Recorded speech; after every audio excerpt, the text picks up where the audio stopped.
Disclaimer: this story explores mature emotional themes, including family tension, isolation, and the complexities of blended relationships. It does not contain explicit content. Viewer discretion is advised. It started with a storm, one of those rare ones that blows in fast, loud, and with no warning.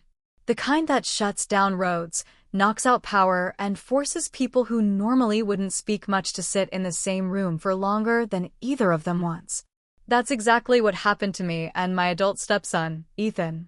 I'd only been married to his father for a year before everything went sideways: job loss, long-distance stress, emotional distance, you name it. Now his dad's overseas on a contract job, and I'm stuck in the middle of nowhere, house-sitting the family cabin for a few weeks to get some space. The last person I expected to show up at the door, dripping wet and annoyed, was Ethan. Car wouldn't make it past the highway, he muttered as I opened the door. I figured this was closer than trying to head back. Ethan is 23, tall, lean, with that closed-off energy that says, "I'm only here because I have to be." We've never really connected. He was distant at the wedding, barely said a word the few times we met, and I always assumed he blamed me for the changes in his father's life. I didn't blame him. So there we were, two adults under one roof with no Wi-Fi, no cell service, and a wind outside that howled like it was trying to rip the house off the foundation. The silence inside was just as loud. At first, we avoided each other. He took the guest room upstairs. I stayed in the kitchen pretending to read. The power flickered once, then went out for good. We lit candles. He rummaged through the cabinets and made a weird dinner with old pasta and canned beans. It wasn't good, but we ate together anyway. It felt tense. Not hostile, but fragile. Like we were both waiting for the other to say something real. It was sometime around midnight when everything shifted. The storm got worse. The roof groaned. I heard a crash, probably a tree falling nearby, and I flinched hard enough to drop my mug. That's when Ethan came downstairs again. No sarcasm in his voice this time, no passive tone. Just calm. "You okay?" he asked. I nodded. "Just jumpy." We stood in the kitchen, quiet, listening to the wind. The glow from the candle flickered between us. And then, out of nowhere, he said something that cracked the stillness wide open. "I used to think you ruined my dad's life," he said, eyes fixed on the flame. "But now I'm not sure I ever really knew what his life was to begin with." I didn't know how to respond. I didn't even know what he meant. But the way he said it, it wasn't angry. It was honest. Raw. And way deeper than anything we'd ever exchanged before. I opened my mouth to ask him what he meant. But before I could, we both heard it, a loud thump from the back of the house. Something, or someone, was out there. He looked at me, and for the first time since I'd known him, I saw real fear in his eyes. We didn't move for a few seconds after the thump. Both of us just stood there, frozen in that dim yellow candlelight like we were waiting for the house to explain itself. Another thud followed, softer this time, like a door swinging back into place. Ethan grabbed the flashlight off the counter, gave me a look that said "stay here," and headed toward the back hallway. I wasn't about to stay behind. The house creaked and groaned like it had something to confess. Every sound felt amplified in the silence, our footsteps, our breathing, even the subtle brush of wind pressing against the windows. When we reached the back door, it was locked.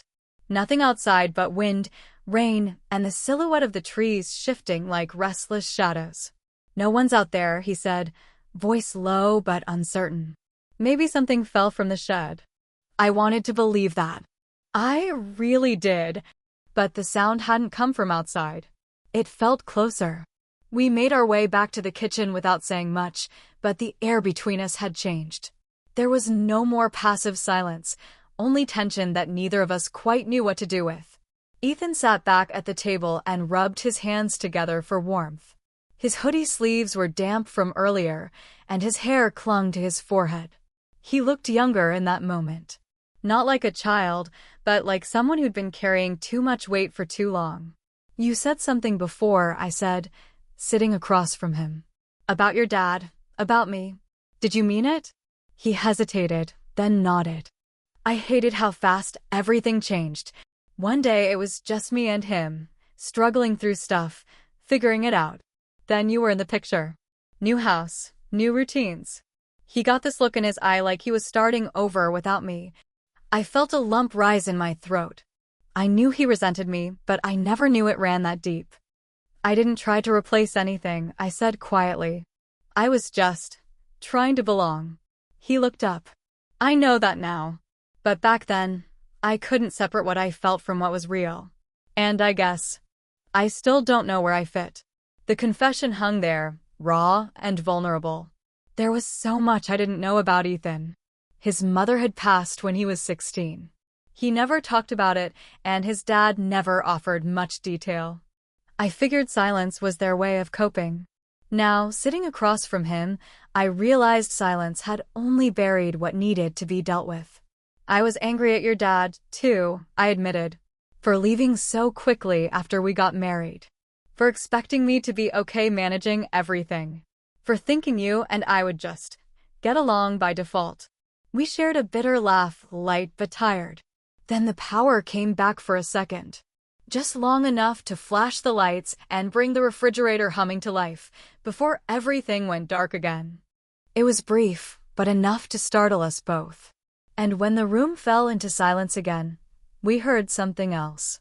This time, it wasn't a thump. It was a soft creaking noise coming from the second floor, like someone slowly stepping on the old wood flooring in the hallway outside the guest room. I turned to Ethan. He was already looking at me. That wasn't the wind, he said. And we both knew he was right. We both stood up slowly. The sound from upstairs wasn't loud, but it had weight, the kind of sound that doesn't happen on its own. One creak, maybe two. Spaced apart just enough to feel intentional. Ethan grabbed the flashlight again and flicked it on. I could see the change in his body language. His shoulders were stiff, his jaw clenched tight. I followed him through the hallway to the stairs, staying just close enough to feel like I wasn't alone.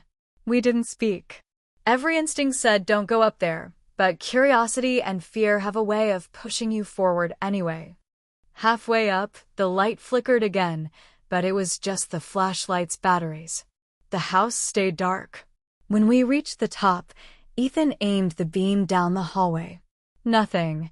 Just old wooden floors, a couple doors cracked open, and the guest room at the end where he'd been sleeping.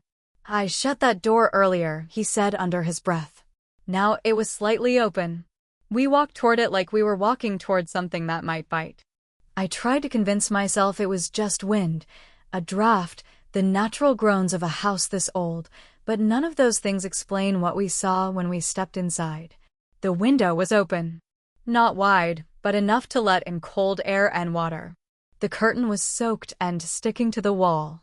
And on the floor beneath it were wet footprints. Bare feet. Definitely not ours. We didn't even need to speak. Ethan shut the window, locked it, then backed away like it might open itself again. I felt my heart pounding against my ribs. There was no way anyone had gotten in through that window, not without a ladder, not in the storm. Yet here we were. Back downstairs, we finally spoke. What if someone's been in here the whole time? I asked, voice low, not wanting to hear the answer. Ethan nodded slowly. That shed out back? It's got an old crawl space. My dad used to joke about how it was big enough to hide in.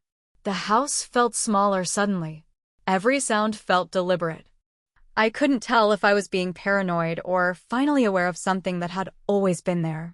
My phone was still dead. No service. No power. And the only road out was washed over last we checked.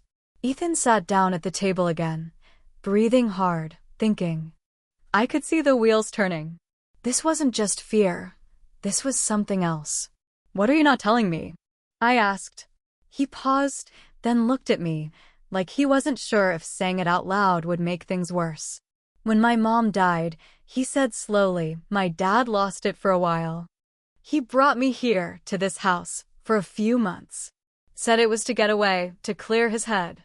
But I think it was more than that. There were nights I'd wake up and he wasn't inside. He'd be outside in the woods, talking, yelling, like he was arguing with someone I couldn't see. I stared at him, confused. You think he imagined someone? I thought so. But one time I followed him, and there was someone. A guy. Tall, beard, looked half wild. They fought. I only saw him that once. Did your dad ever explain? Ethan shook his head. He never mentioned it again. I don't know who that guy was. But I remember him saying something before we left. This house remembers people. Even the ones who shouldn't be remembered. A loud knock interrupted us. 3 hard raps at the front door. Neither of us moved. The knock came again, 3 slow, deliberate bangs. Not rushed, not panicked. Just enough to say, I'm here and I'm not leaving. Ethan and I locked eyes. He stepped toward the door like he was about to open it, and I grabbed his arm. Wait, I whispered, heart thudding so loud I could barely hear myself. What if it's him? Ethan hesitated. We don't even know who he is. You said your dad saw someone. Maybe he never left. The flashlight beam quivered slightly in Ethan's grip. We were both shaking now. We crept over, careful not to make a sound. He moved the curtain just enough to peek through, then flinched back. There's a man, he whispered. Tall, just standing there in the dark. I looked too. The figure was barely visible through the wet glass, but he was there. Leaning forward like he was listening through the door. He wasn't moving, just waiting. Ethan started pacing, whispering to himself, then to me. If he's been living out here, if he was the one I saw years ago, then why now? Why come back? I don't know. But your dad's not here. We are. The front door handle jiggled. We both froze. Ethan's voice was steady but low. We need to go. Where? We're trapped, I snapped, panic rising. Even if we got to the car, the road's still washed out. We don't need to leave. We need leverage. I looked at him, confused. The crawl space, he said. If he's been living there, maybe there's something down there, evidence, something that explains all of this. Going outside felt like suicide, but standing here waiting to see if the door would hold wasn't much better. We decided we had one shot. Sneak out the back, check the shed, and find out who this guy really was or what he wanted. We crept to the back door. No sound from the front. Maybe he'd circled around. Maybe he was already gone. We stepped out into the mud, flashlights off, moving only by moonlight and instinct. The air smelled like pine and rot. The shed was about 20 yards away, half buried under a thicket of branches. Ethan got there first. He yanked the door open slowly. Inside was dark and cramped, old tools, spiderwebs, broken chairs. He crouched near the floor and found it, a rotted hatch door under an old rug. He looked at me. Ready?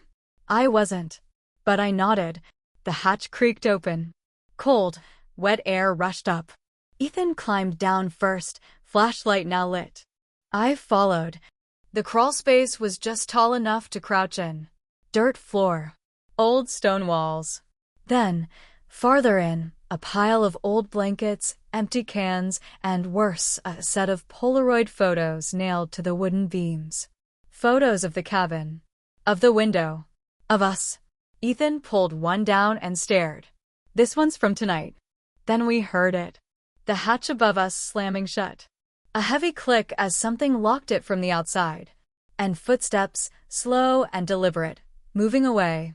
The sound of the hatch locking echoed through the crawlspace like a final sentence. We scrambled to the edge, trying to push it open, but it wouldn't budge. It wasn't just shut, it was sealed. Whoever was up there knew exactly what they were doing. Who the hell is he? I whispered, breath catching. Ethan just shook his head, staring at the photos again. He was gripping one so tightly his hand trembled. I don't think this was random, he muttered. I think he's been watching for a long time. I looked at the photo in his hand. It was taken through the kitchen window. I was in it, standing at the sink. The timestamp in the corner was from 2 days ago. We hadn't even known anyone was around then. I don't get it. Why now? What does he want? I asked. Ethan didn't answer. He was staring at another beam. I followed his gaze. Scratched into the wood, barely visible in the flashlight's beam, were initials, DR and EC, etched side by side, like someone had carved them years ago. DR, I said slowly. That's your dad. Ethan nodded. And E.C, he stopped. His face went pale. I think that's him. I frowned. Who? He looked at me, voice tight. Elliot.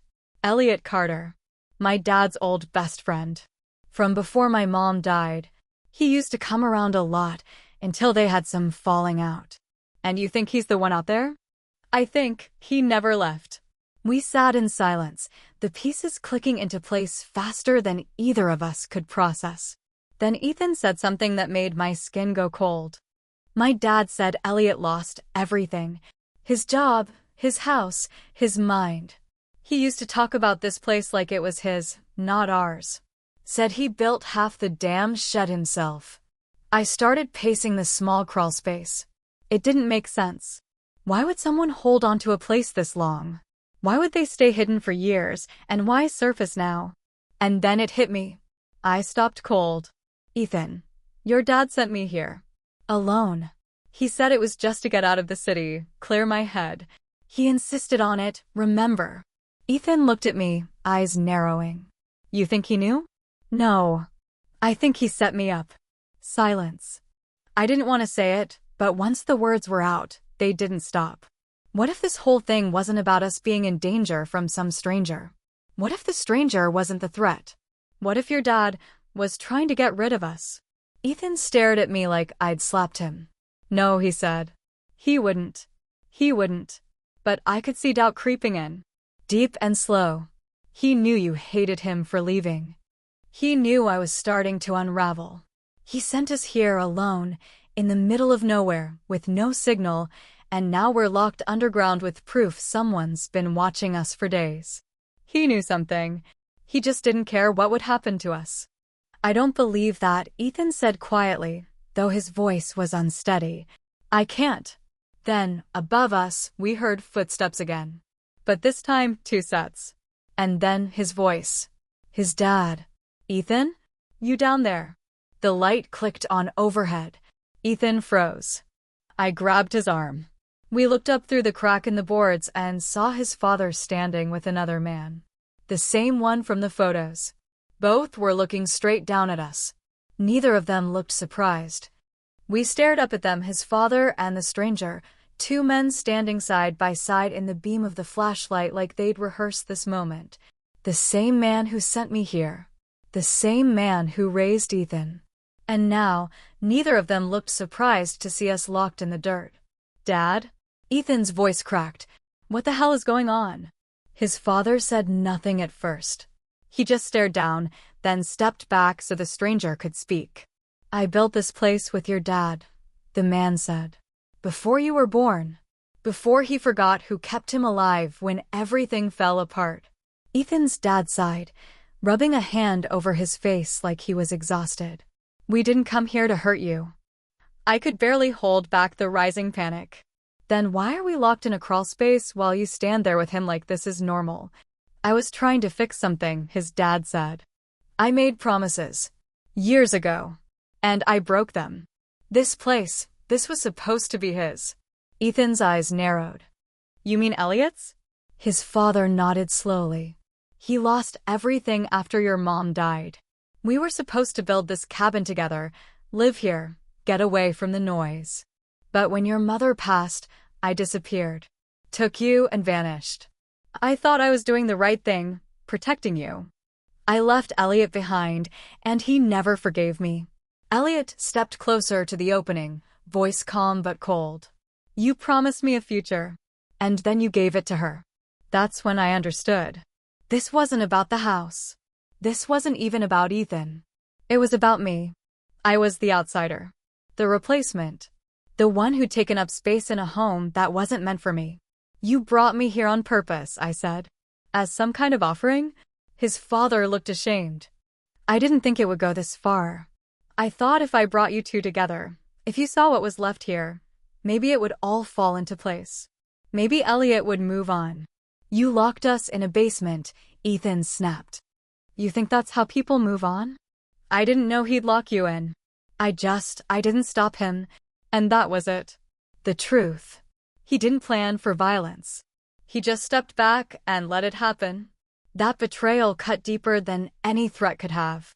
Ethan climbed up the wall and started slamming his fists against the hatch. Let us out. Now. Something in his voice, raw, commanding, snapped through the tension. His father looked shaken. For the first time, he didn't look in control. Elliot stepped back. We're done here. You got what you wanted, Ethan spat. You saw us scared. You proved your point. But we're not staying down here.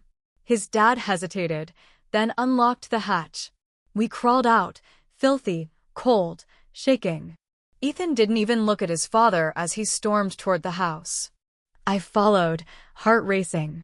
Elliot stayed by the shed, watching. Inside, Ethan grabbed his keys. We're leaving. Now. You can't drive in this storm, his father started, but Ethan cut him off. You don't get to talk anymore. We left without looking back. But as we drove down the muddy road, headlights cutting through the fog, I glanced in the rearview mirror. Just for a second. Elliot was standing at the edge of the trees, smiling. We didn't speak for the first 10 minutes of the drive. The rain was still coming down, but lighter now, more like a warning than a storm. Ethan kept his hands tight on the wheel, his jaw set. I sat beside him, soaked and muddy, staring out the window, trying to make sense of everything. Eventually, he broke the silence. I don't think I'll ever be able to look at him the same again. I don't think you should, I said quietly. There was a long pause, and then he added, I didn't want to believe it. That he could let something like this happen. That he'd let someone like Elliot back into his life, and just not care what it meant for us. He cared, I said. Just not in the way we needed him to. He wanted to fix something broken, but he didn't think about what else he'd break in the process. Ethan nodded, eyes still locked on the road. I think part of him always lived in that house. Stuck in the past. With my mom. With whatever guilt he was carrying. I looked over at him. And what about you? He took a breath. I think I was stuck too. Blaming you for things that weren't your fault. Pretending like this weird distance between us was just how things had to be. There it was, the thing we'd both needed to say but didn't know how. You don't have to pretend anymore, I said. We got through it. Together. A small smile cracked on his face. Yeah. Weirdly enough, getting trapped in a crawl space kind of cleared some things up. We both laughed, tired but honest. We got to a motel just outside of town. Cheap, quiet, but with working heat and hot water. As we sat across from each other eating vending machine snacks in clean clothes, the weight of everything started to lift. Later that night, Ethan called the police. He told them everything about the photos, the cabin, the man in the woods, the crawl space. He didn't hold back. I expected him to protect his dad in some way, but he didn't. He told the truth. In the end, Elliot was found on the property. They brought him in for trespassing and harassment. The cops said he'd been squatting there for years, coming and going unnoticed. As for Ethan's father, he wasn't arrested. But something far worse happened. Ethan cut him off. I can't trust someone who'd let that happen to people he's supposed to protect, he said. Family doesn't mean much if you abandon it when it matters most. We drove back to the city the next day. Things weren't magically perfect, but they were different. Better. We weren't just two people connected by marriage anymore. We were allies. Survivors of something we never saw coming. In a strange way, the danger forced a kind of honesty between us that nothing else ever could. And maybe that's the moral here. Sometimes it takes being trapped, literally or emotionally, to see the truth about the people around us and ourselves. Did you enjoy the story? What kind of stories would you like to hear next? Let me know in the comments. I read every one.